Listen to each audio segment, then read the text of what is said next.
Good morning everyone.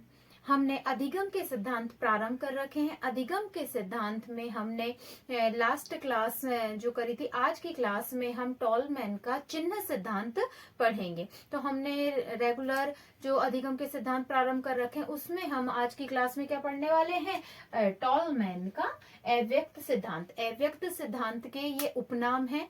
उपनाम कौन कौन से हैं? चिन्ह सिद्धांत, अव्यक्त सिद्धांत, प्रत्याशा का सिद्धांत, उद्देश्यपूर्ण सिद्धांत, उद्दीपक सिद्धांत। अभी हम टॉलमैन के सिद्धांत को पढ़ने से पहले अब इनके नामों के बारे में हमें जानना है कि ये क्यों इसके नाम ये रखे गए हैं। सबसे महत्वपूर्ण है इसका नाम चिन्ह सिद्धांत, जो अभी तक एग्जाम में ज्यादातर पूछा गया है। चिन्ह सिद्धांत क्यों कहा गया है इसे? टॉलमैन ने इसे चिन्ह सिद्धांत का नाम क्यों दिया? चिन्ह सिद्धांत का मतलब है, हम टॉलमैन के द्वारा कहा गया है कि हम किसी भी चीज का अधिगम तभी करते हैं किसी चिन्ह के द्वारा। चिन्ह का तात्पर्य है आप संकेत से ले सकते हैं। आप कहीं जा रहे हैं और आपने कहीं किसी से अपना रास्ता पूछा, उसने आपको रास्ता बता दिया कि भाई उस गांव का रास्ता कहाँ है। उसने आपको बता दिया यहाँ से जाओ, यहाँ से जाओ। कोई सही व्यक्ति था, उसने आपको सही रास्ता बता दिया, तो आप अपने सही यथावत स्थान पर पहुंच गए। वहीं किसी ऐसे व्यक्ति से आपने पूछा कि हाँ भाई उस स्थान पे जाने का रास्ता क्या है, उसने आपको रास्ता बताया, उसने भी जाने कौन सा रास्ता बताया, आप कहाँ के कहाँ पहुंच गए। यानी कि आप अपने यथावत स्थान पर नहीं पहुंच सके, आप उस स्थान को नहीं प्राप्त कर सकते। तो व्यक्ति किसी भी उद्देश्य को जब ही प्राप्त कर सकता है जब उसे एक सही चिन्ह प्राप्त होता है, सही संकेत प्राप्त होता है, तभी वह अपने आगे प्राप्त हो सकता है। यह सबसे मेन नाम है इसका, चिन्ह अधिगम का सिद्धांत, जो अभी तक एग्जाम में ज्यादातर पूछा गया है। चिन्ह अधिगम का सिद्धांत यानी कि व्यक्ति किसी भी चीज में लाइफ में जब भी आगे बढ़ सकता है जब उसे एक सही संकेत प्राप्त हो। सही संकेत प्राप्त होगा तभी वह आगे बढ़ सकता है। आप कहीं जा रहे हैं, वो रोडों पे लगे रहते हैं कि हाँ भाई यहाँ से इस साइड मुड़िए, यहाँ ये गांव है, यहाँ ये गांव है। आपको जाना कहाँ है, उस पर कोई और नाम लिख रहा है, तो आप तो कहीं के कहीं पहुंच जाएंगे ना। कहीं कोई भी हमें कोई गलत, अभी जैसे कुछ आया था कि गूगल ने गलत रास्ता बता दिया, उससे कुछ मौत हो गई थी। तो इस तरीके से यदि आपको गलत संकेत मिलेंगे तो आप गलत राह को ही पकड़ेंगे और अपने लक्ष्य की प्राप्ति नहीं कर सकते। इसलिए टॉलमैन के द्वारा यही कहा गया है कि व्यक्ति जब ही आगे बढ़ सकता है जब उसे एक सही चिन्ह प्राप्त हो। दूसरा है इसका अव्यक्त अधिगम। अव्यक्त अधिगम इसे क्यों कहा गया है? अव्यक्त अधिगम का तात्पर्य है व्यक्ति अपने अधिगम को अब तभी व्यक्त करता है जब उसे अपने लक्ष्य की प्राप्ति हो, अपने पुरस्कार की प्राप्ति हो। यथावत आप देखिए कि आप 50,000 की भर्तियां निकले, आपने फॉर्म भरा, आपने एक बार ट्राई करा, आपने 3rd ग्रेड का एग्जाम दिया, 2nd ग्रेड का दिया, 1st ग्रेड का दिया, खूब मेहनत करी। हो सकता है आप प्राइवेट कोई जॉब कर रहे हो, आपने जॉब छोड़ी, अपने बच्चों को छोड़कर आप तैयारी कर रहे हैं, आपने खूब मेहनत करी है और आपकी नौकरी नहीं लगी, और आपके साथ वाला दोस्त कर रहा था, उसकी नौकरी लग गई। फिर अब आपसे पूछे भाई क्या रही तैयारी? अरे क्या रही, कुछ भी नहीं, मुझे तो कहाँ आता है। फिर आपसे मान लो आप 3rd ग्रेड का रीट भी पास नहीं कर पाए और फिर आपसे कोई कहे RS की कर लो, अरे कहाँ, मुझे तो आता ही नहीं है, अरे मैं नहीं कर सकता। तो आपको चाहे आता हो, चाहे आप काबिल हो, पर आप अपने अधिगम को तभी व्यक्त करते हैं जब आपको उसका प्रोत्साहन, उसका पुरस्कार मिलता है, उसका रिप्लाई मिलता है। यदि आपको आपकी नौकरी लग जाती, मान लो कोई आपके साथ वाला है, एवरेज बच्चा है और उसकी 3rd ग्रेड में लग गई, तो वो 3rd ग्रेड के बाद वो 3rd ग्रेड में नहीं रुकेगा, उसको लगेगा 3rd ग्रेड की नौकरी लगा ली तो मैं 2nd की भी लगा सकता हूँ, 1st ग्रेड भी कर सकता हूँ, हो सकता है मैं RS का भी कर लूं। तो जब व्यक्ति को अपने प्रत्युत्तर में उचित पुरस्कार मिलता है, उचित तभी वह अपने अधिगम को व्यक्त करता है, वरना वह अपने अधिगम को अव्यक्त कर देता है, वह उसको गुप्त कर लेता है। यह टॉलमैन के द्वारा कहा गया। दूसरा है प्रत्याशा।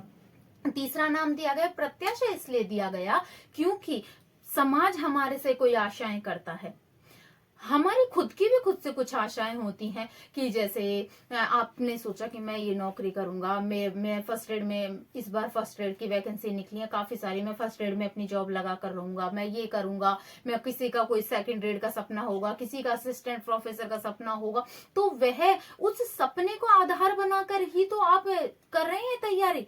आपने कुछ अपना, किसी को डॉक्टर बनना है तभी तो वो नीट की तैयारी करेगा, वो बनना डॉक्टर है तो वो BEd की तैयारी क्यों क्यों करेगा? तो जब कोई व्यक्ति को जिस चीज की आशा होती है उसी के अनुसार वह कार्य करता है और उसी के अनुसार वह अधिगम करता है चीजों को। नेक्स्ट नाम दिया गया है उद्देश्यपूर्ण। यह भी वही चीज है कि जब आपका उद्देश्य निर्धारित होता है तभी आप चीजों को अधिगम करते हैं, अन्यथा नहीं करते। अभी लास्ट टाइम काफी टाइम से वैकेंसियां नहीं आई थी, तो आप लोगों को अरे पता ही नहीं कब आएंगी, तैयारी करें नहीं करें, कुछ ने तैयारी छोड़ दी है, कुछ ने कोई जॉब ज्वाइन कर लिया है। तो आप तभी किसी चीज के लिए उद्देश्यपूर्ण होकर आगे बढ़ते हैं जब आपका एक फिक्स लक्ष्य निर्धारित हो कि हाँ भाई मेरे अब ये वैकेंसी आ गई है, मेरे को फर्स्ट ग्रेड करनी है, फर्स्ट ग्रेड की जॉब आई है, थर्ड ग्रेड की आई है, जो भी आई है। तो आपका जब उद्देश्य निर्धारित होता है तभी आप अधिगम करते हैं। अगला है उद्दीपक। उद्दीपक एक सही उद्दीपक की पहचान होने पर ही आप अपने लक्ष्य को प्राप्त होंगे। जैसा वही चिन्ह अधिगम के द्वारा, यदि किसी ने आपको सही रास्ता बता दिया तो आप अपने उचित लक्ष्य को प्राप्त कर लेंगे। वही आपको किसी ने कोई रास्ता बताया, आप कहाँ के कहाँ पहुंच गए, तो आप अपने लक्ष्य की प्राप्ति नहीं कर सकते हैं। यह उद्देश्यपूर्ण उद्दीपक सिद्धांत है। इसके प्रतिपादक कौन है? Edward tall man. कहाँ कर हैं ये? यह अमेरिका के हैं। 1932 में इन्होंने यह प्रयोग किया था। किस पर किया इन्होंने प्रयोग? इन्होंने प्रयोग किया था चूहों के ऊपर किया था और टी में भूल भुलैया पर किया था। अभी आगे इन्होंने किस प्रकार से प्रयोग किया मैं आपको बताऊंगी। सबसे पहले जैसे हम हर अधिगम के सिद्धांत को पढ़ने से पहले उसकी भूमिका, प्रतिपादक कौन है, कहाँ प्रयोग करा, किसके ऊपर प्रयोग करा, और मुख्यतः इसके उपनामों पर अधिकतर प्रश्न आते हैं। तो हमें उपनामों पर ध्यान स्पेशली देना है कि इसका उपनाम क्या क्या है। यदि ऊपरी तौर पर अगर बनाया जाता है पेपर तो सीमित होकर वह उपनामों पर ही हो जाता है। इनकी पुस्तक है purpose behaviour in animal and man, उद्देश्यपूर्ण व्यवहार जानवरों और मनुष्यों में। अब हम आगे मैं आपको बताती हूँ इन्होंने किस पर प्रयोग करा, किस प्रकार से प्रयोग करा। परंतु उस चीज को करने से पहले आप, मुझे लगता है अच्छे से समझ गए होंगे, टॉलमैन का चिन्ह सिद्धांत यानी कि संकेत अधिगम सिद्धांत। व्यक्ति किसी भी संकेत के द्वारा ही अपने उद्देश्य की प्राप्ति करता है और यदि उसे सही उद्देश्य संकेत प्राप्त हो जाता है तो वह अपने लक्ष्य की प्राप्ति कर लेता है, अन्यथा वह अपने लक्ष्य को प्राप्त नहीं कर पाता। आप इसका स्क्रीनशॉट लीजिए, फिर मैं आपको इन्होंने किस प्रकार से प्रयोग किया यह बताती हूँ। देखिए अभी टॉलमैन के सिद्धांत के अंतर्गत उन्होंने क्या कहा, चिन्ह को महत्व दिया कि हम चिन्ह के द्वारा ही सीखते हैं। चिन्ह यदि सही मिल गया आपको तो आप सही राह पकड़ लेंगे, गलत चिन्ह मिल गया तो आप कहाँ के कहाँ पहुंचेंगे। आपको रेड लाइट हो रही है ना, और रेड लाइट था यानी रुकना है, ग्रीन लाइट है यानी कि आपको चलना है।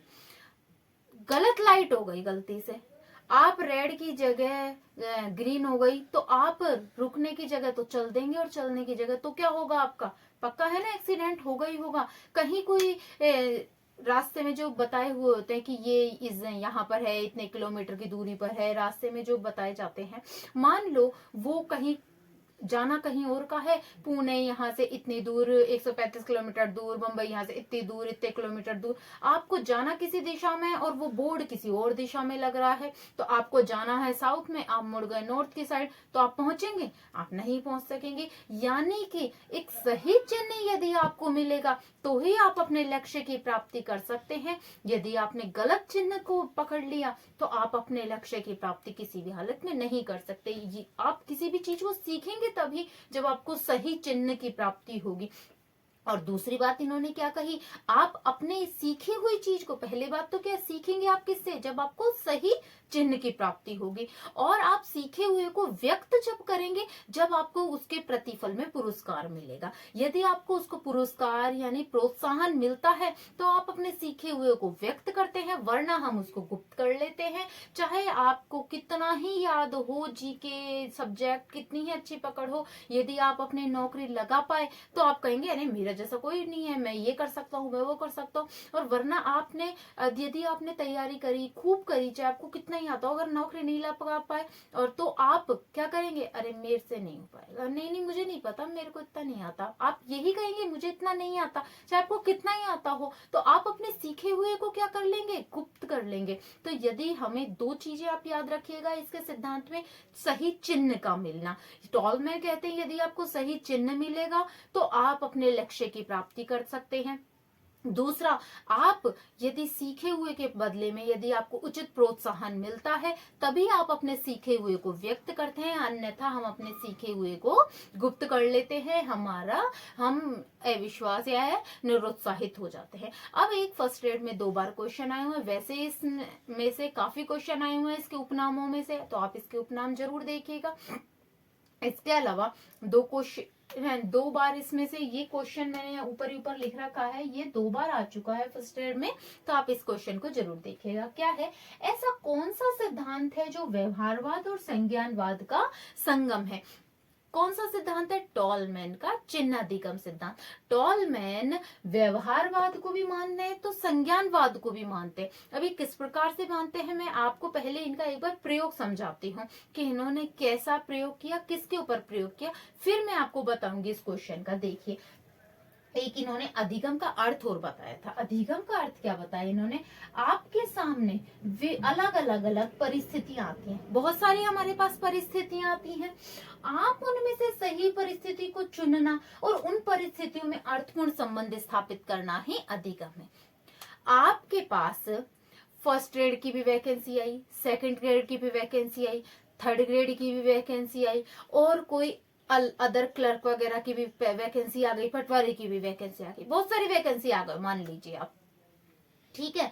तो आपके पास क्या हो गया, विभिन्न परिस्थितियां आ गई। ये हमारी परिस्थिति ये बताती है विभिन्न परिस्थितियां आना, पर उन परिस्थितियों में से आप सबकी तो तैयारी नहीं कर सकते ना, तो आप एक निश्चित अपने उद्देश्य के ऊपर क्या करोगे। मान लो आपकी मैथ ही बिल्कुल नहीं आती आपको, तो आप मैथ में बहुत वीक है, तो आप कैसे कर पाएंगे पटवारी की तैयारी या क्लर्क की तैयारी, आप नहीं कर पाएंगे। आपका साइंस वीक है, आपका इंग्लिश वीक है, तो आप फर्स्ट ग्रेड की तैयारी कैसे कर पाएंगे। आपको साइंस इंग्लिश थोड़ी बहुत तो आनी चाहिए, आपका अपने सब्जेक्ट आपका सब्जेक्ट कमजोर है, तो आप कैसे सेकंड ग्रेड की तैयारी कर पाएंगे।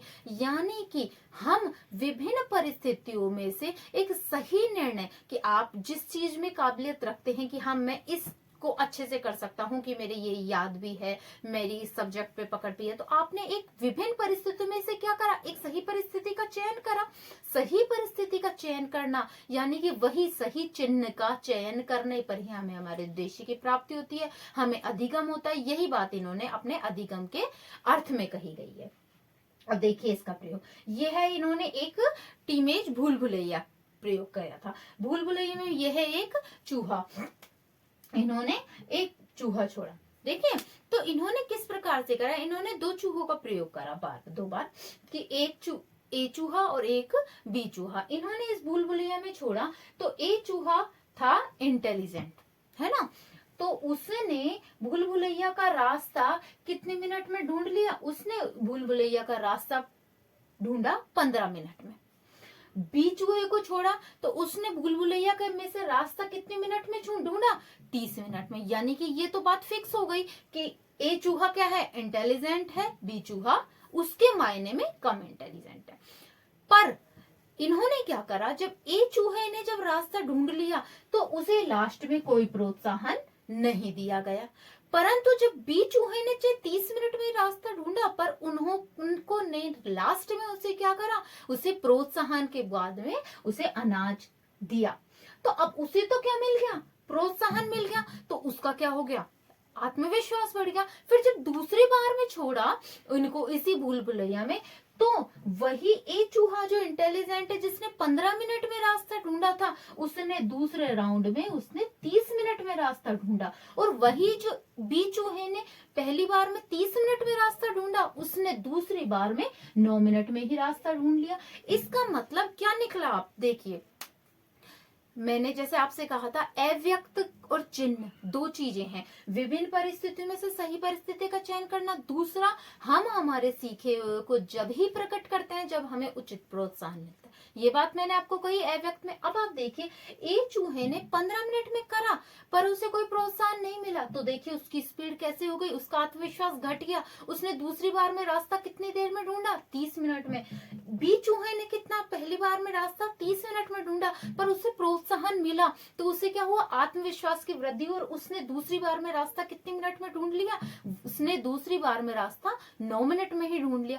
इसका तात्पर्य ये क्या निकलता है कि जैसे आप दूसरी इससे भी देखिए, आप वही अभी मैंने आपको पहले भी यही एग्जांपल दिया था, आप जॉब की तैयारी कर रहे हैं, आपने खूब तैयारी करी, हो सकता है आप इंटेलिजेंट हैं, बट फिर भी यदि आपकी नौकरी नहीं लगी तो आप दूसरी बार में आपको और ज्यादा निरुत्साह होगा कि नहीं अरे मेरे से नहीं होगा, आपका आत्मविश्वास धीरे धीरे गिरता चला जाएगा। और वहीं दूसरी बी चूहा चाहे एवरेज था पर उसको क्या मिला, प्रोत्साहन मिला। हो सकता है कोई बच्चा एवरेज हो और उसकी नौकरी लग जाए, तो उसकी 3rd ग्रेड की नौकरी लग गई तो वो 2nd की भी करने की हिम्मत करेगा, वो 1st की भी करेगा, वो RS की भी, चाहे वो एवरेज स्टूडेंट है पर वो उसके और आगे स्तर की करेगा। क्यों करेगा, क्योंकि उसे उचित प्रोत्साहन प्राप्त हुआ। यही टॉलमैन के द्वारा कहा गया है। इन्होंने यह 2 चूहों पर प्रयोग किया था और बुलबुले या पेटी भी किया था इन्होंने।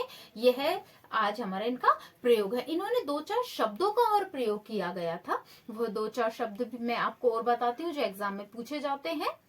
आप इससे स्क्रीनशॉट लीजिए।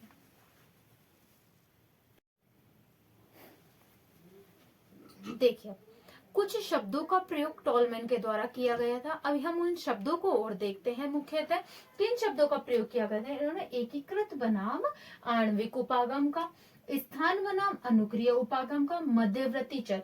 मध्यवर्ती चर शब्द का प्रयोग सर्वप्रथम टॉलमैन के द्वारा ही किया गया था। अब इसके अंतर्गत क्या क्या है देखिए, एकीकृत बनाम आणविक, यानी कि इन्होंने मोलर इसको एकीकृत बनाम को माना है। अब क्या है इसमें एकीकृत का, देखिए एकीकृत का मतलब है उद्देश्यपूर्ण। एकीकृत का इसमें इन्होंने माना है उद्देश्यपूर्ण। उद्देश्यपूर्ण का मतलब है कि हम अधिगम तभी करते हैं जब हमारा उद्देश्य निर्धारित होता है। यदि हमारा उद्देश्य निर्धारित है तभी हम किसी चीज को अच्छे से सीख पाएंगे। यदि हमारा उद्देश्य निर्धारित नहीं है तो हम उस चीज को सीख नहीं पाएंगे। कई बहुत भूले भटके सोए हुए होंगे जो अभी वैकेंसी कहाँ है, अभी कहाँ पढ़ना, किस चीज की करें, 1st ग्रेड करें, 2nd ग्रेड की करें। यानी कि अब आपका जिसने अपना उद्देश्य निर्धारित कर रखा है कि हाँ मुझे 1st ग्रेड की तैयारी करनी है, मुझे 1st ग्रेड में नौकरी लगानी ही लगानी है, उसका एक पूरा लक्ष्य निर्धारित है, तो वह अपने लक्ष्य के प्रति अभी नहीं लगातार लगा हुआ है। यानी कि व्यक्ति किसी भी कार्य को जब ही सीखेगा जब उसका निर्धारित उद्देश्य होगा। और जिसका उद्देश्य निर्धारित नहीं है, आज दोस्त ने कहा कि 3rd ग्रेड की तैयारी करे तो 3rd ग्रेड की तैयारी में लग गए। फिर कोई दोस्त कह रहा है कि 12th के बाद मान लो उसने कहा अरे यार अपन बीएड नहीं, अपन तो डॉक्टर बनेंगे, तो डॉक्टर के धुन सवार हो गई। अगर किसी ने कहा डॉक्टर नहीं बनना, अपन तो इंजीनियर बनेंगे, तो इंजीनियर की धुन सवार हो गई। जब किसी का उद्देश्य निर्धारित नहीं है तो वो किसी भी चीज को सीख नहीं सकता। जब आपका एक लक्ष्य उद्देश्य निर्धारित है तभी आप अधिगम कर सकते हैं। यही इन्होंने बात कही है। यह एकीकृत को मानते हैं, यह आणविक को नहीं मानते। कि एग्जाम में आए कि भाई किसके पक्षधर थे, तो एकीकृत के थे, यह आणविक उपागम के पक्षधर नहीं थे। दूसरा है स्थान बनाम अनुक्रिय उपागम। यह स्थान को, यह पैलेस को महत्व देते हैं, रेस्पॉन्स को नहीं। इसका मतलब क्या है कि ये स्थान को महत्व देते हैं।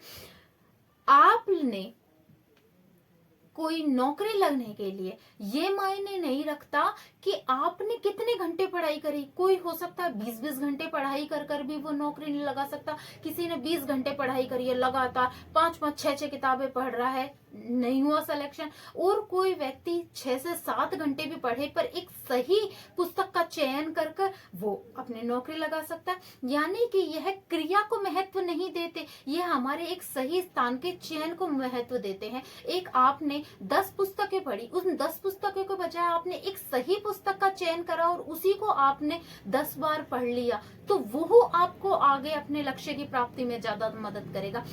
क्रिया तो काम है। एक व्यक्ति है 1 घंटे में ही कुछ ऐसे काम करते हैं जो वो लाखों रुपए कमाते हैं, और कोई है जो मजदूर बेलदार है, पूरे दिन इतनी मेहनत करते हैं, तो वह तब भी उनसे उनकी अर्निंग कम होती है। तो इसका मतलब है ये क्रिया को महत्व नहीं देते, आपके एक उचित स्थान पर किए गए उचित चयन को महत्व देते हैं। तो इन्होंने स्थान बनाम अनुक्रिया में इन्होंने किसका चयन करा? इन्होंने स्थान का चयन करा, अनुक्रिया का चयन नहीं करा। दूसरा, मध्यवर्ती चर शब्द का प्रयोग सर्वप्रथम टॉलमैन के द्वारा किया गया था। यह विभेदन, गामक कौशल, आवश्यकता, पुरस्कार, विश्वास, मूल्य आदि इन सभी को मानते हैं। मध्यवर्ती चर यानी कि किसी भी चीज को पाने की भूख होनी चाहिए, तलब होनी चाहिए। आप यदि किसी भी चीज को पाने के लिए तत्पर हैं, तभी आप अपने अधिगम भी करेंगे और आप अपने लक्ष्य की प्राप्ति भी करेंगे। यह इन्हों के द्वारा यह 3 शब्द सबसे ज्यादा मोस्ट हैं जो टॉलमैन के सिद्धांत में से आते हैं। इसके अलावा इन्होंने अधिगम के 6 प्रकार और बताए हैं। ये अभी तक एग्जाम में नहीं आए हैं किसी में भी, पर फिर भी एक बार मैं आपको उनके नाम बताती हूँ। कैथेक्स, समतुल्य विश्वास, क्षेत्र प्रत्याशा, क्षेत्र ज्ञान विधियां, चालक विभेदात्मक और गामक प्रतिगम का सिद्धांत। यह सारी चीजें कि यानी कि हल्का हल्का सा बताती हूँ। इसमें क्या होता है कि चालक और लक्ष्य के बीच में एक संयोजन, धनात्मक संयोजन होना चाहिए। समतुल्य कि आपने यदि कोई लक्ष्य निर्धारित करा है तो उसमें एक तालमेल होना चाहिए।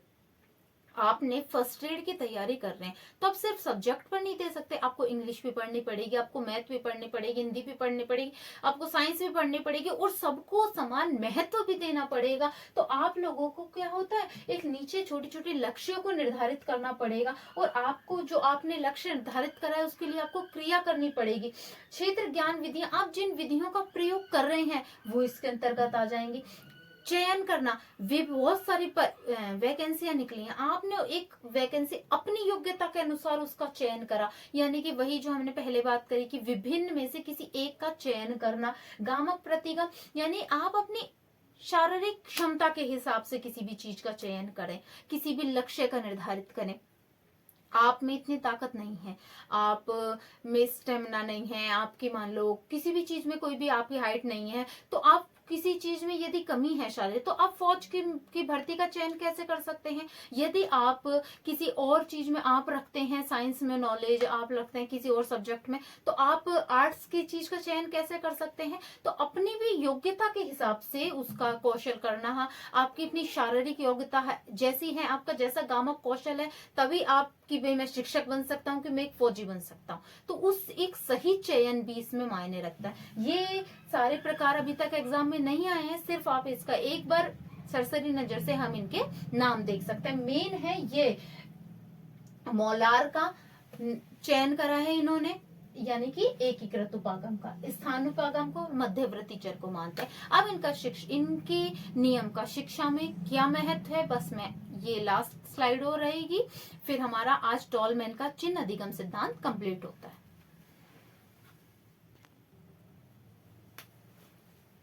देखिए टॉलमैन का सिद्धांत का शिक्षा में प्रयोग किस प्रकार से है। लक्ष्य को परिभाषित करें, कि बालक के सामने उसके लक्ष्य को निर्धारित करें, कि उसे उस लक्ष्य से पूर्ण परिचित कराएं कि यदि आपने यह निर्णय करा है, तो मान लो कोई बच्चा फर्स्ट एड की तैयारी करना चाहता है, तो आप उसको बताएं कि उसमें साइंस भी आएगी, मैथ भी आएगी, ये सब्जेक्ट भी आएगा। मान लो कोई बच्चा यूपीएससी की तैयारी करना चाहता है, तो उसे आपको परिचित कराना पड़ेगा कि इतना सिलेबस रहता है, यह इस तरीके से पढ़ाई करनी होती है। आपको धैर्य भी रखना होगा, हो सकता है आपका एक बार में सिलेक्शन ना हो, 2 बार में सिलेक्शन ना हो, उसको उसके लक्ष्य से पूर्ण जानकारी करानी है कि हाँ किस प्रकार से वह आगे बढ़ सकता है। यह टॉलमैन का सिद्धांत कहता है। दूसरी बात क्या कहता है, सही विधियों का चयन करना। जैसे इन्होंने प्रारंभ से यही बात कही है कि सही चिन्ह का चयन करने पर ही हम हमारे लक्ष्य की प्राप्ति कर सकते हैं। तो विभिन्न विधियों में से हमें सही विधियों का चयन करना, कि हमारी यही बात, और अगली में भी इन्होंने यही बात की है कि बालक की योग्यता को महत्व दो, कि वह जिस चीज की काबिलियत रखता है उसी चीज का चयन करे। विभिन्न वैकेंसी आपके पास सामने आ रही है, पर आप जिसके योग्य हैं, आपको लगता है कि हाँ मैं इसको कर सकता हूं, तो हमें उसी का चयन करना चाहिए। तो सही चीज के चयन को यह महत्व देते हैं। तीसरी बात है, यह क्या कहते हैं, पुरस्कार पर बल दिया। जैसे हमने क्या कहा, एक चूहे को पुरस्कार नहीं मिला, बी चूहे को पुरस्कार मिला, उसकी आत्मविश्वास बढ़ा, तो उसके कार्य करने की गति में भी वृद्धि हुई। उसने उसी कार्य को जो पहले 30 मिनट में करा था, दूसरे राउंड में उसने कितने मिनट में करा? 9 मिनट में करा। यानी कि यह पुरस्कार को भी महत्व देते हैं। बालक को हमें प्रोत्साहन देना चाहिए। यदि प्रोत्साहन प्राप्त होगा तो वह स्वतः ही आगे बढ़ेगा और अपने ज्ञान को अधिगम करेगा। और बात क्या कहते हैं? संज्ञानात्मक मानचित्र। हाँ, इस शब्द को आप ध्यान रखिए कि टॉलमैन के द्वारा संज्ञानात्मक मानचित्र की बात कही गई है। संज्ञानात्मक मानचित्र का तात्पर्य है कि हमें हमारे लक्ष्य को एक मस्तिष्क में उसकी रूपरेखा बना लेनी चाहिए। किस प्रकार से रूपरेखा? जैसे बी चूहे को जब छोड़ा तो उसने देखा कि हाँ पहली बार छोड़ा तब वो उसको लक्ष्य प्राप्त हो गया, तो दूसरी बार जब छोड़ा तो उसको इस चीज का ज्ञान था, उसने एक मानचित्र बनाया कि हाँ इस रास्ते से जाऊंगा तो मुझे अंधेरा मिल रहा है, इस रास्ते से रोशनी मिली थी, हाँ इसी रास्ते से मुझे लक्ष्य प्राप्त हुआ था। इसी प्रकार से आप अपना संज्ञानात्मक मानचित्र बनाइए अपने मस्तिष्क में कि हाँ मैं फर्स्ट ग्रेड की तैयारी करता हूँ, मैं सेकंड ग्रेड करता हूँ, मैं यूपीएससी की तैयारी करता हूँ, मैं डॉक्टरेट की तैयारी करता हूँ, किसी भी चीज की करता हूँ, हाँ मैं इन पुस्तकों का चयन करूंगा, मैं इस प्रकार से इस सब्जेक्ट को इतना समय दूंगा, इस सब्जेक्ट को इस प्रकार से इतना समय दूंगा। तो यानी कि और मैं उसको जब पढ़ूंगा उस सब्जेक्ट को तो दूसरे के क्वेश्चन रिवाइज करूंगा, उसको इतना समय। तो वो एक संज्ञानात्मक आप मानचित्र बना लेंगे कि हाँ 6 महीने बाद वैकेंसी है, इस प्रकार से मैं सिलेबस को अपना कंप्लीट करूंगा, ऐसे रिपीट कर लूंगा। तो आपने एक क्या बना लिया? आपने एक रूपरेखा बना ली उस एग्जाम को फाइट करने की। तो वही संज्ञानात्मक मानचित्र बनाने की बात टॉलमैन कहते हैं कि हम हमारे अधिगम को तभी प्राप्त कर सकते हैं, हम हमारे लक्ष्य की प्राप्ति तभी कर सकते हैं जब हम एक रूपरेखा हमारे मस्तिष्क में संज्ञानात्मक मानचित्र बनाते हैं। यह हमारा टॉलमैन का आज का सिद्धांत था। मुख्यतः टॉलमैन के सिद्धांत के अंतर्गत आप इसके नाम चिन्ह का सिद्धांत किसके द्वारा दिया गया? एडवर्ड टॉलमैन के द्वारा दिया गया। कहाँ के थे? अमेरिका के थे। कब करा है इन्होंने? 1932 में करा। इनके मुख्यतः आप सिद्धांत के नाम चिन्ह, अधिगम सिद्धांत, अव्यक्त सिद्धांत, उद्देश्य सिद्धांत आदि इनके जो नाम है इनको आप आवश्यक रूप से देखिएगा। Thank you.